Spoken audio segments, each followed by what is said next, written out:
La magia de los roscones de Reyes ya ha llegado a las pastelerías, donde trabajan sin parar para afrontar una demanda que, en vez de disminuir, sigue aumentando cada año.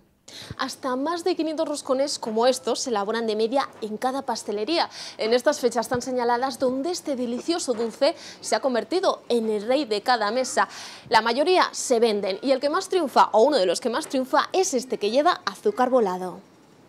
Con nata o con crema son solo algunos de los roscones que se pueden adquirir en los establecimientos, aunque el secreto de su maravilloso sabor está en seguir la receta original de este postre. Pues primero lo básico, pues harina, mantequilla, lo de siempre. Utilizamos la masa madre, también cáscara de naranja, agua de azahar y huevos. Sobre todo utilizar los ingredientes naturales, ponerle la cantidad justa y bueno, sobre todo la tradición, el llevar tantos años haciéndolo, siguiendo la receta de mi abuelo, de mi bisabuelo incluso.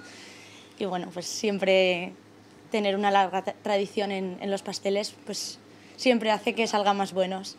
Todos los que lo compran muestran la ilusión de compartirlo en familia o de encontrar la sorpresa para ser coronado rey. Lo compró y lo llevó pues a casa de la familia y nos lo comemos entre todos, y la risa de la sorpresa y a quien le toca y tal, y vamos, lo típico y tradicional. Generalmente lo compra mi mujer todos los años, un roscón. Lo encargo todos los años aquí en La Almolda, en principio porque la calidad es muy buena, sobre todo la nata, porque a mí me gusta mucho y no es la nata esta industrial, no, es nata que elaboran ellos. Un año más, y antes de que lleguen los Reyes Magos, los roscones ya están vendiéndose sin tregua en las pastelerías.